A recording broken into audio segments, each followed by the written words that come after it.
What's up, YouTube? I want to make this long overdue video of a new piece of equipment I bought, and that new piece of equipment is actually going to be the leg extension slash leg curl from Ferierdun, some like Amazon brand. So I guess I can tell you why I ended up buying this for myself, and the reason I bought it was because I was in the midst of a little, I think a lifting crisis, right? For the longest time I relied on heavy squats, and by heavy, I'm about to compete and I'm hoping to hit 480 pounds in competition this Sunday. So that's like, we're working mid 400s, high 400s, hoping 500-pound squat. So I was doing a lot of reading in this time. I read Practical Programming. I read a couple books by Bromley. I read anything I could get my hands on, even Jeff Newport's new book. I mean, I've been reading like crazy. And so it came to the point where I was like, okay, heavy barbell squats, heavy deadlifts, heavy bench, all the things I'm okay at. Like my bench is mid twos. It's a 270 is the best. Hopefully I can PR this weekend. My deadlift right now is like at 530. Hopefully I can hit 530 again in the meet next Sunday. But these are, I'm relatively strong, I'd say. I'm intermediate. I'm not advanced by any means. I'm stronger than the average guy because they don't know how to train. And point being, I ended up buying this leg curl and leg extension machine because I was missing a fundamental piece of my training that I think I've lacked for a long time, because I didn't understand it and I didn't actually read Practical Programming until recently. And that's, I needed some direct leg work in the quads, and I needed some direct leg work in the hamstrings, mainly the hamstrings, because stiff leg deadlifts and RDLs are just going to hit a specific muscle, but on your hamstrings, which is like the longer head, I think is what they call it. I don't even know if it's a head, but when you do leg curls, you'll hit a different area of your hamstring that you won't hit with those hinging movements that you're completely skipping. And so my weakest point on deadlifts and my weak point on squats is halfway up or mid-shin when I'm deadlifting, and that's typically a hamstring weakness. So, long story short, I ended up buying the leg curl leg extension machine off of Amazon. To keep it a buck with you, I ended up getting it for $15, and how I ended up getting this miracle is that it typically runs around 300 USD, so United States fucking dollars, which is an expensive price, but if you compare it to like Titan Fitness, that shit runs about $700 nowadays, which I don't know if I wanted to invest $700 in a leg extension and leg curl machine. To me, that's just not worth it, because it's a specialized machine that's going to take up space. But for $15, I was able a little bit more to bite. So I ended up getting it for $15 because the Amazon website had a coupon that was like $100 off if you just bought it. So I grabbed the coupon. I think it's normally running about like $250. They just have that coupon all the time. I'd have to double check. And then I had a bunch of credit card points, and so it lowered my total price to about $15. So I got $15. It came on Amazon. The packaging was kind of meh, but it was Amazon. It came literally like the next day. So it was pretty cool. And I ended up using it. So about 22 weeks into my current Texas method, the 4-day split that I read off Baker and then I read it off Practical Programming, I have my volume squat day, which is 5x5, and in my volume deadlift, which is a stiff leg deadlift, which is 3 sets of 5. And then I'm doing what Bromley suggests in his book, which is the volumization. So it's 3 sets of 15, 4 sets of 15, 5 sets of 15 with the same weight, 3-week waves. And then you add weight with this machine with curls and extensions. So that's like the logic into why the heck I bought it. So now let's move into the machine, what I like about it, what I don't like about it, and I'll show it to you. See if you guys want to spend $300 versus $600. All right, so this is the actual machine on the outside of it. It's actually not the worst quality. I mean, for $300 or $200, depending if you get the coupon, it's worth it, I'd say, in terms of the quality. Like, first things off the bat, this foam pad here, it's a chair that you can pop the pin and move it up and down. So it's cool because you can put your legs in there and you put hamstring curls and whatever. But I do want to stress something. These little holes here, like, you're supposed to have this metal plastic piece in these two holes, which come from this piece of shit. But if you plug this thing in here, it won't ever stick in. And I've tried multiple fucking ways and it just never sticks in. So I've just taken these pieces of shit out and just never give a fuck about them. Okay. In terms of the seat quality, I mean, it's $300 worth of seat quality. This is not commercial grade at all. It's very wobbly and it doesn't feel that great, right? So they also let you put Olympic style plates on this. So, the typical plates you have in your gym, which is why I got it, with this like adapter they have on here. You can unscrew this and it'll have the 1-inch hole spacing if you have the non-Olympic size plates. But I imagine if you're looking at this, you have Olympic side plates. Now, the two ways you use this really is for leg curls and leg extensions. So if you go down here, if you want to change the seat like angle, you remove this piece and you lift it up. And give me so I had to cut that out, but it's because I had to remove this thing and I couldn't do it with 2 hands. Point being, if you remove this piece down here, you can now move the chair up and down if you want a different angle. And this piece is supposed to go in that little hole there in order to stop it. I find that to be completely fucking useless. This thing pops out all the time, so I don't suggest doing it. Like, it'll literally come off as I'm doing seated leg curls or seated leg extensions there's like not a stop in here to stop it from moving. And that's all it goes to go in. That's what's protecting you from the seat falling down. On the flip side, you have this guy, which you can pop the pin in and move the chair up and down. But I struggle with this with one hand. It's kind of bougie. You can move it up and down. There you go. Again, I don't want to really move it, but that's kind of the position I have. I always have it flat, and I always have it in this position. Now, in terms of moving this shit from leg curl, it's currently in leg curl status. So I'll go with this handle here, and I'll pop this shit off right here, and I'll move it down. And it doesn't have any markings on this side if you guys want to be bougie, because of course it doesn't. And I'll typically put it on here, hence the tape for curls, hamstring curls, and I'll put it over here for leg extensions. Now it's currently set for leg curls, so if you were to put weight on here, or excuse me, curls like I said originally, if you were to put weight on here, this is how it would look. Now on the flip side, if you wanted to flip this sucker to the other side, there's this piece right here, you'll take it off, pop it off, put this in, so you literally take this out. I like using my leg for this. You shove this shit right back in there. Excuse me, and you put this sucker right back in here. Now it's in the leg curl machine. So you'll go here and you'll put it in the correct angle. And now it's in leg curl mode. So if you were to move this, your whole thing goes up. Okay, that's the basic gist of this. It also has a weight horn here in the back. The weight horn is really small, but I like to put it down with all these extra bumper plates I had from my Olympic lifting days, and I just don't have the space for them. So that's where they go. And this is the piece I was talking about earlier that I couldn't really get into. Like, those pieces there just come off, and this foam isn't the best, right? Okay, I'm gonna show you me using it and then give you a quick summary of if it's worth the $200 to $300 that it is. For the sake of this video, I'm only gonna put on a quarter of a plate. I typically load this thing up with 2 plates, and I do high reps. Like I said earlier in the video, I go up for 10s to 15s. I know people might be asking, what's the weight limit on this? I'm not exactly sure. The most I put is 2 plates and a quarter, so a quarter and then 2 45s. And I mean, it works. The resistance profile is fine. So at this angle, I like putting it. I'll typically get this sucker in, put it in there, and for leg curls, I'll just move up. Now you might be asking, what's the resistance profile like? Since if you guys watch Mike Israetel, and I have my opinions on that guy and how BS it is. I just think you should lift heavy ass weights. I don't believe in partials. I don't believe in all that bullshit.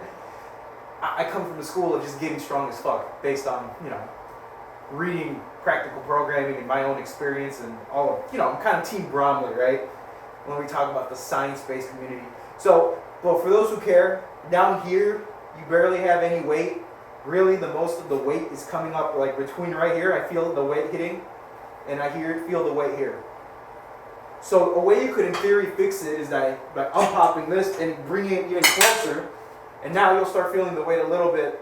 I'll feel the weight here, and then you go up. So you can bring it in one more. It's even better. Or if you can bring it in all the way, but my legs are like limited. So my typical standard would be here. I don't feel the weight until like halfway. Now by bringing it a little closer, I'll start feeling the weight much earlier. So if you care about that, then that's it.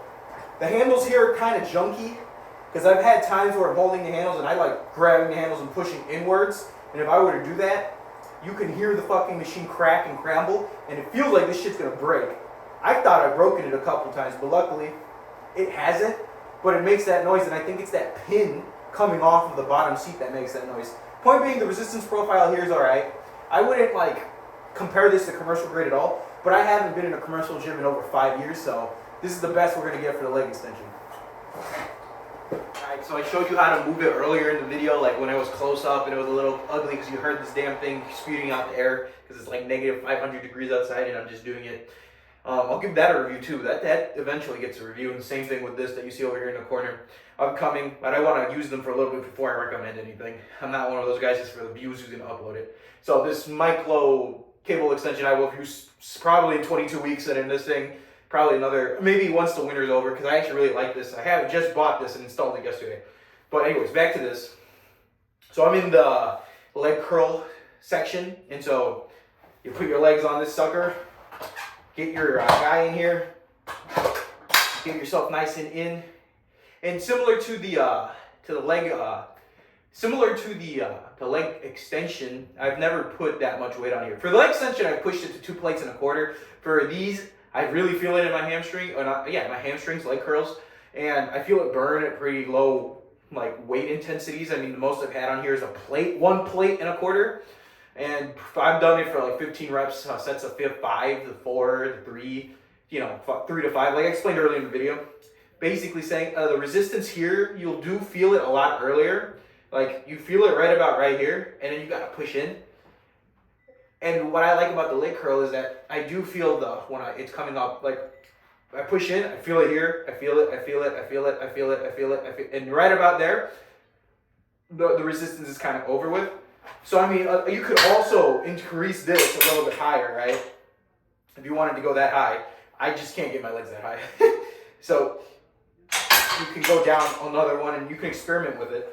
Where right about here, you'll feel the resistance way earlier. So I moved it a peg down for my black guy. So here I feel the resistance right about there. Boom, boom, boom. So you could adjust the pegs versus where I have my black sticker on. I just have the black sticker because that's kind of where I found like the best resistance for myself. If I wanted more, and I can go higher, I just never felt the need. Now, I actually think the hamstring curl aspect about this machine is way better than the leg extension. I feel it more in my muscle. I don't know if that means anything. I do feel like it's working, and it does get me sore as shit when I first started using it. I do want to stress something though. These handles for leg extensions, I said I pull up and I hear it break. Now, I not hear it break, but I hear it crack really badly. On the flip side, if I'm doing some heavy ass, or not heavy, but like intensely high reps, and my legs are getting fatigued, you got the lactic acid going, I like to push the handles inwards, like down.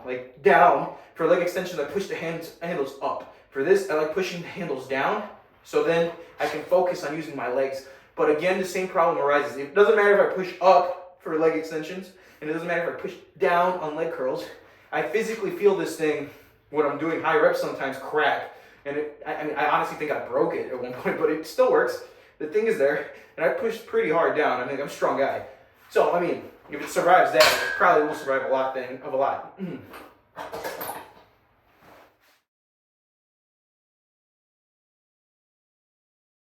So I guess the question is, would I recommend that Pendrum 3-in-1 leg curl, leg extension? They also claim you can do hip thrust on that.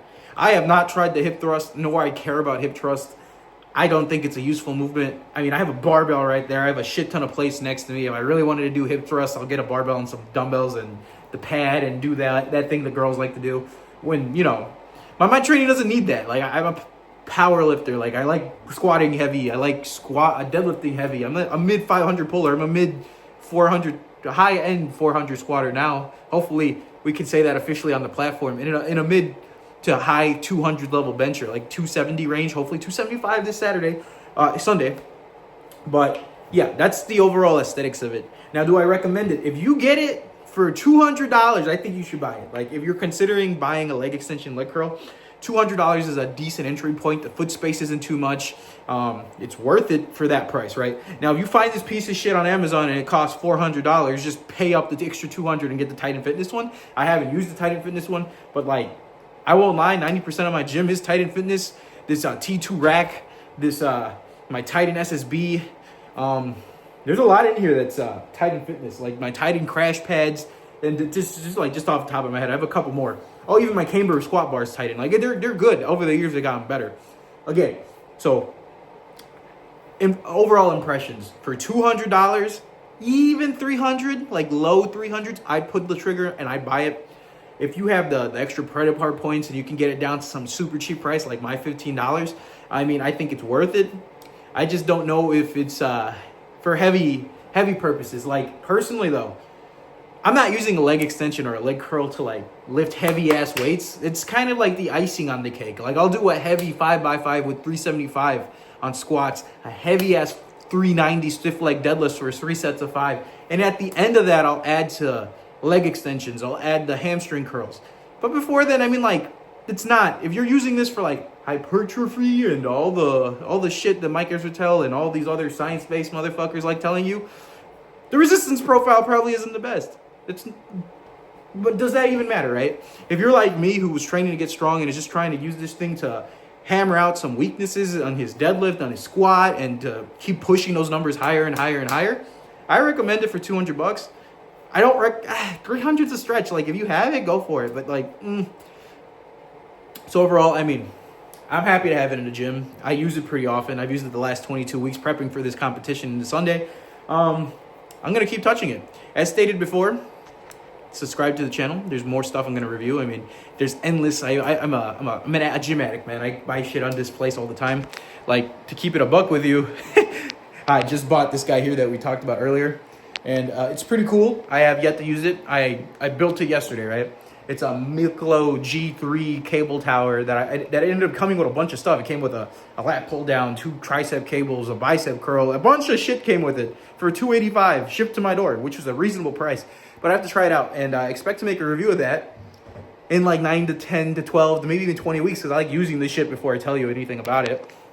So expect a review on that sometime in the months, and then we'll probably also review my nice propane system here. This system, it's like literally 5 degrees outside today, and it's nice 70-degree weather in here, connected to this guy. It's a nice little system we have cooked up in the gym. Point being, that's all I got for you. Peace.